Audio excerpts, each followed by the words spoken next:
এখন 5 নং অঙ্কটি সমাধান করব। 5 নং অঙ্কে বলা আছে দুইটি গরু এবং 3টি ছাগলের মূল্য একত্রে 45,080 টাকা। একটি ছাগলের মূল্য 4,560 টাকা। একটি গরুর মূল্য কত? প্রথমে আমরা ছাগলের মূল্য নির্ণয় করতে হবে। দেওয়া আছে একটি ছাগলের মূল্য 4,560 টাকা। একটি ছাগলের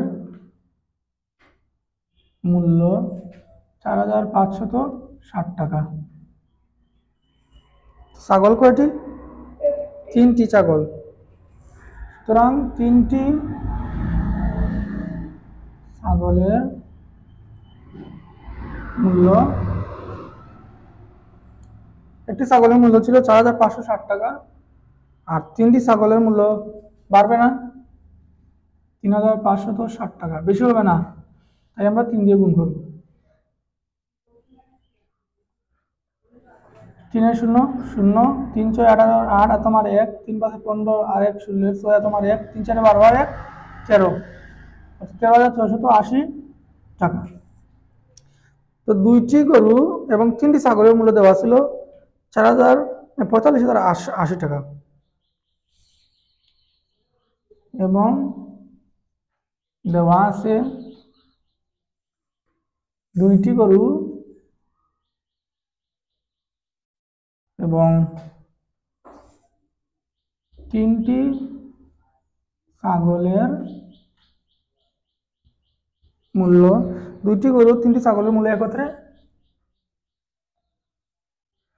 45,080 টাকা। 45,080 টাকা। তো দুইটি গরু এবং 3টি ছাগলের মূল্য, দুইটি গরু এবং 3টি ছাগলের মূল্য থেকে যদি আমরা 3টি ছাগলের মূল্য বাদ দিয়ে দেই, তাহলে কি অবশিষ্ট থাকলো? দুইটি গরুর মূল্য। তো আমরা দুইটি গরুর মূল্য নির্ণয় করতে হলে 3টি ছাগলের মূল্য বাদ দিতে হবে। সুতরাং দুইটি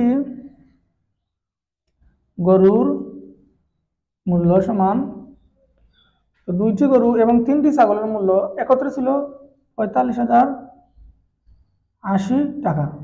এর থেকে 3টি ছাগলের মূল্য যদি আমরা মাইনাস করে দিই 13,480 টাকা, তাহলে কি থাকবে? শুধু গরুর মূল্য থাকবে, দুইটি গরুর মূল্য 13,480 টাকা। তো 0 থেকে 0 বাদ গেলে থাকবে 0, 8 থেকে 8 গেলে 0, 0 থেকে 6 যাবে না, এখান থেকে আনলাম 1, 10 থেকে 5 6 গেলে কি 4, এখানে রয়েছে 4, 4 থেকে 3 গেলে 1, তারপর 4 থেকে 1 গেলে 3, 31,400 টাকা, 31,400 টাকা। তারপর আমাদের বলছে একটি গরুর মূল্য কত।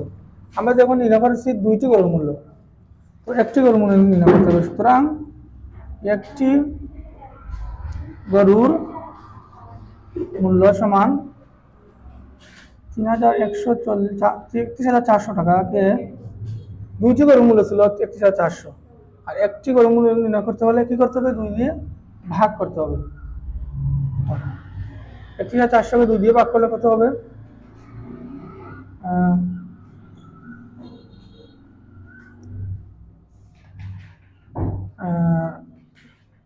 প্রথমে আছে 3, 3-এর মধ্যে 2 যাবে একবার, 3 2 একে 2, বিয়োগ করলে হবে 1, তারপর আরেকটি নামালাম, তো 11-এর মধ্যে 2 যাবে 2 বার, 5 দুগুণী 10, বিয়োগ করলে 1, পরের সংখ্যা নামালাম 14, 7 দুগুণা 14, তারপরের সংখ্যা নামালাম, 0-এর মধ্যে 2 যাবে না, অর্থাৎ 0, 2 0 0, আবার পরে 0 নামালাম, আবার 0-এর মধ্যে 2 যাবে না, অর্থাৎ 0 2 0 0। আমাদের ভাগফলটি হলো 15,700 টাকা, অর্থাৎ একটি গরুর মূল্য হচ্ছে 15,700 টাকা। এটি হচ্ছে আমাদের উত্তর।